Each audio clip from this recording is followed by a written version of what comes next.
네, 자 이제 국가직 9급 하반기 시험 8번부터 다시 해설 강의 시작하겠습니다. 자 이제 문법 문제였고요. 불규칙 활용과 관련된 문제 충분히 우리는 반갑게 풀 수 있는 문제였어요.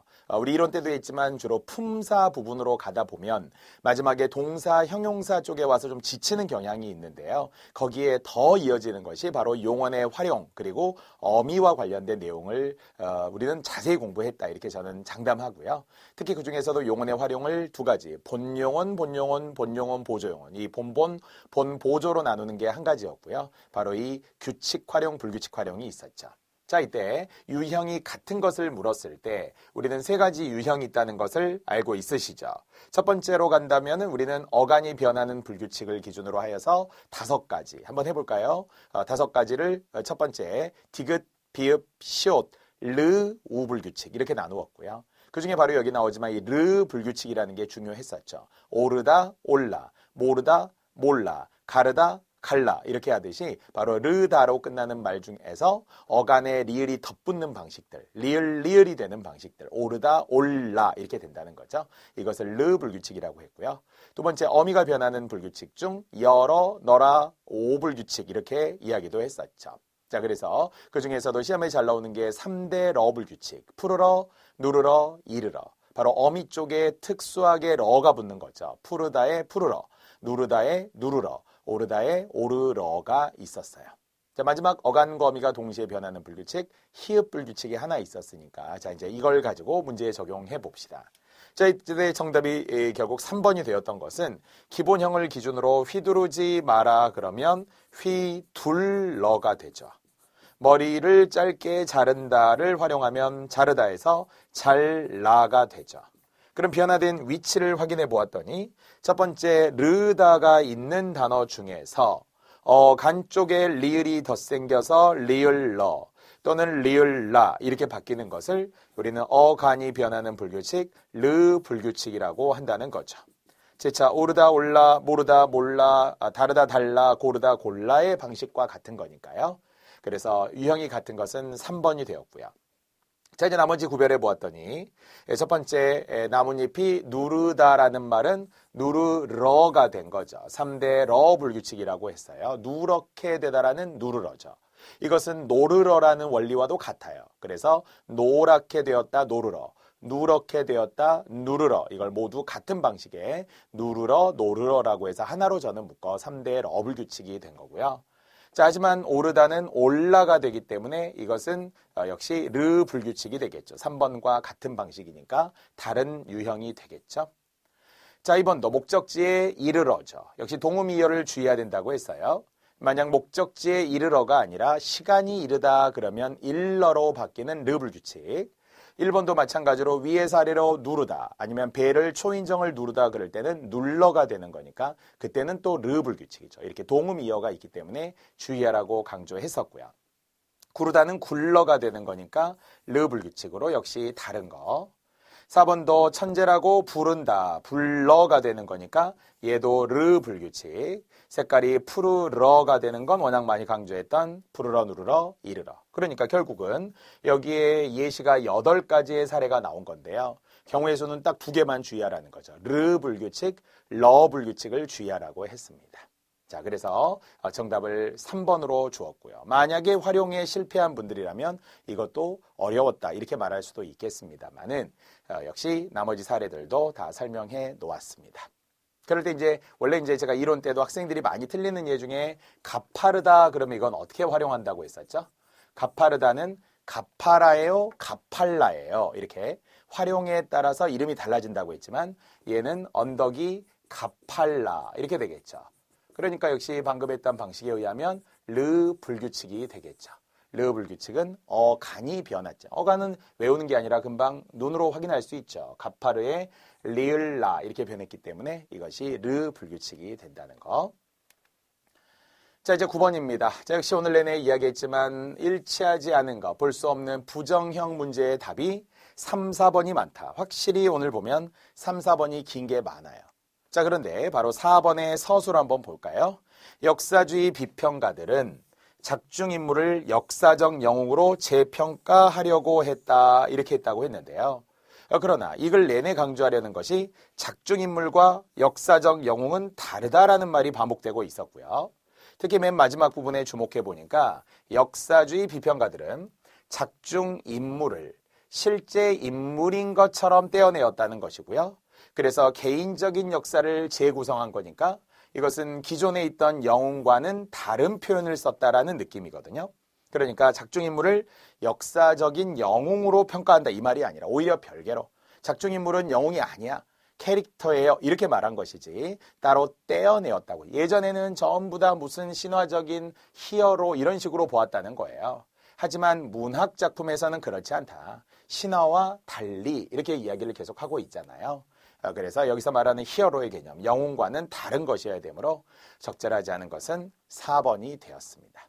하지만 나머지는 모두 맞는 거예요. 역시 첫 번째 있었던 영웅이라는 신화적인 인물들, 그래서 문학 작품에 오면서 이제 별개의 것으로, 그래서 실제 신적인 요소를 제거했다라는 것이 나와 있고요. 아리스토텔레스가 말한 보통보다 우수한 인물, 이 보통보다 우수한 인물이라고 하는 것이 그것이 바로 소설 속에서, 문학 속에서 나오는 인물이라고 이야기한 거니까 신화의 영웅이 아니다 이렇게 말한 거죠. 자, 역시 일치하지 않는 문제를 어떻게 풀지에 대해서 계속 고민하셔야 시간을 줄이고 정답률도 높아질 수 있다고 했습니다. 자, 답은 4번이었고요. 역시 다 설명해 놓았고 나머지 오답들도 확인할 수 있습니다. 자, 10번입니다. 자, 이제 유일한 한자 문제라고 했는데요. 그러나 이제 우리가 내용은 알아요. 토론에 관한 내용이 토의와 토론의 차이를 주로 구별하면서 토론은 찬반이 있는 거, 그러면서 정반합이 있는 것, 이런 것들이 바로 토론이라고 했죠. 자, 그럴 때 이제 논으로 시작하는 단어들 중에서 4개를 이제 위치에 따라 넣게 된 건데요. 자, 첫 번째, 토론은 등등의 찬성과 반대 등등이 상대방을 설득하는 어떤 형태라고요? 말하고자 하는 논의 형태이다 그랬습니다. 특히 의논할 의자가 들어가야 되는 것. 흔히 우리가 국회의장, 체어맨이라고 하는 국회의사당 이런 것들이 전부 다 의논할 의자가 되겠죠. 자, 두 번째, 바로 찬성자와 반대자는 각기 무엇을 밝히고 주장을 비판하는 거예요. 각기 내가 맞아요. 왜냐하면. 내 말이 맞아요. 왜냐하면. 이런 식으로 각각의 논거를 제시할 거라는 거죠. 이때 논거라고 하는 것은 근거, 이유 제시, 왜냐하면 때문이다. 제가 항상 묶어서 많이 강조했었죠. 근거, 논거, 이유 제시, 왜냐하면 때문이다. 논거입니다. 논거 거자, 근거 거자가 되고요. 자, 또 세 번째도 상대로 하여금 뭐뭐의 여지를 가지지 못하게 해야 한다. 그러니까 바로 논리적으로 반박하지 못하게 내 주장에 대한 타당성을 계속 인정하면서 그러나 상대방으로 하여금 차라리 논박을 아예 못하게 차단해야 된다는 거죠. 그래서 반대하지 못하도록 논리적으로 반박하는 논박. 자, 마지막 따라서 토론 참가자는 논제에 대한 말하고자 하는 주제, 그것이 논하고자 하는 주제, 그걸 논제라고 해야 되겠죠. 자, 이렇게 4개의 단어의 위치도 확인해야 되면서 한자가 맞는지 말이죠.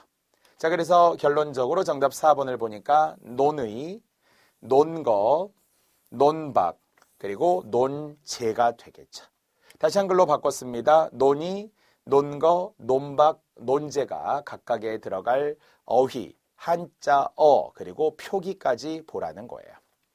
자, 그런데 이제 나머지와 비교해 본다면 이런 거는 있어요. 지금 우리 3번에서 보면 논의라는 것도 있기는 하고요. 논지라는 말도 있고요. 논란, 그래서 우리가 발음하면 유음화된 논란거리 할 때 쓰는 논란이죠. 그리고 시험에서 논술 시험에 서술하는 거 이런 거는 단어가 있고요. 나머지는 그냥 말도 안 되는 단어를 막 끼워 넣은 방식들. 물론 여기에 논의는 여기에 똑같은 게 2개 있었고요. 얘도 있긴 하지만 이건 전혀 달라요. 논하고자 하는 뜻, 논의를 제시한다 이런 거고요. 여기서 말하는 논의라고 이야기하는 것은 중요한 것, 어떤 문제에 대해서 서로 의논하면서 토의하는 것. 서로 설득하는 의논의 형태이다. 이렇게 하는 의논할 의자가 들어가야지 이 뜻이자가 들어가는 단어가 여기에는 아니에요. 그래서 모두 맞는 것은 1번이 되겠습니다. 자, 이제 역시 논자로 시작된 단어들을 굉장히 많이 제가 참고와 오답에 다 넣어드렸으니까요. 각각 다시 한번 보더라도 논의 형태이며 논거를 밝히는 것이며 논박의 여지를 가지지 못하게 되며 그래서 논제에 대해 충분히 생각해야 한다라는 것이 들어갈 위치였던 것이며 한자의 의미까지 논의, 의논할 의자, 근거 거자, 논박할 박자, 그리고 제목 제자가 들어갑니다. 나머지 오답들의 단어도 있기는 합니다만은 이 문제와는 관계가 없었기 때문에 논자로 시작하는 다양한 단어들을 그리고 평소에 국어와 관련된 한자어잖아요. 이론서에 들어있는 거. 앞에서는 다른 문제들 중에서는 토의와 관련된 한자 문제가 나온 적이 있고 또 지난 상반기 국가직 시험에서는 진술 방식이라고 해서 서사, 설명, 묘사, 논증이 나왔죠. 논증까지도 한자 표기로 시험에 주었다면 여기에 있는 논과 관련된 한자어들도 왜 나오는지 국어 이론서에 있는 개념들 중에 한자로 바꿔보는 연습들도 꾸준히 하는 게 좋습니다. 자, 이제 11번입니다. 자, 이제 표호는 쓰기 영역의 문제라고 할 수 있고요. 여기서 말하는 쓰기 영역은 조건 부가형인데 그 중에서 조건이 지금 3가지가 나왔다면 제일 중요한 건 어디 있다? 맨 마지막에 있다. 자, 왜냐하면 위에서부터 보는 것보다는 밑에서부터 보는 게 훨씬 더 시간을 줄이고 초점화할 수 있기 때문이라고 제가 강조했는데요. 일단 긍정적 효과를 비유적으로. 그럼 사실 이것만 가지고도 거의 답이 나와야 할 것 같아요. 서술어적 볼까요? 아사갑니다. 부정적이죠. 괴롭힙니다. 부정적이죠. 그러면 이제 3, 4번이 긍정적인 이야기예요. 행복이라든지 건강을 지켜준다는. 자, 두 번째 비유적인 거 한번 갈까요? 우리 머릿속에 비유 하면 떠오르는 것은 3대 비유, 즉 은유, 의인, 직유 또는 은유, 직유, 의인이라는 순서와 상관없이 이게 비유라는 건 알죠. 원관념, 보조관념 형태 말이에요.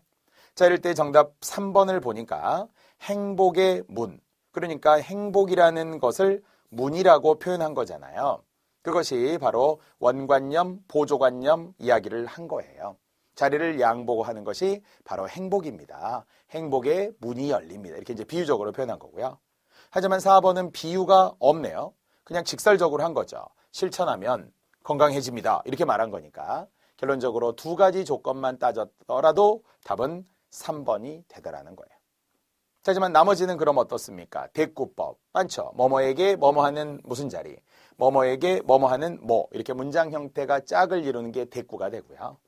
물론 대꾸라는 것은 2번도 있겠죠. 그러나 이것이 대꾸만 가지고 답이 될 수 없기 때문에 2번은 이미 괴롭힌다라고 틀린 거잖아요. 자, 공중도덕 지키자. 그럼요. 우리가 역시 뭐 길거리에다가 침을 뱉거나 아니면 시끄럽게 떠들지 않아야 되고 새치기 하지 말아야 되고 이런 것들이 공중질서, 공중도덕에 관한 이야기잖아요. 하지만 1번 같은 거는 더더구나 또 공중도덕이 문제가 아니죠. 왜냐하면 신호위반이나 과속운전이라는 것은 교통법규를 위반한 거잖아요. 그러니까 법에 어긋나는 것과 지금 공중도덕과는 또 별개라서 이건 이미 소재도 틀린 겁니다.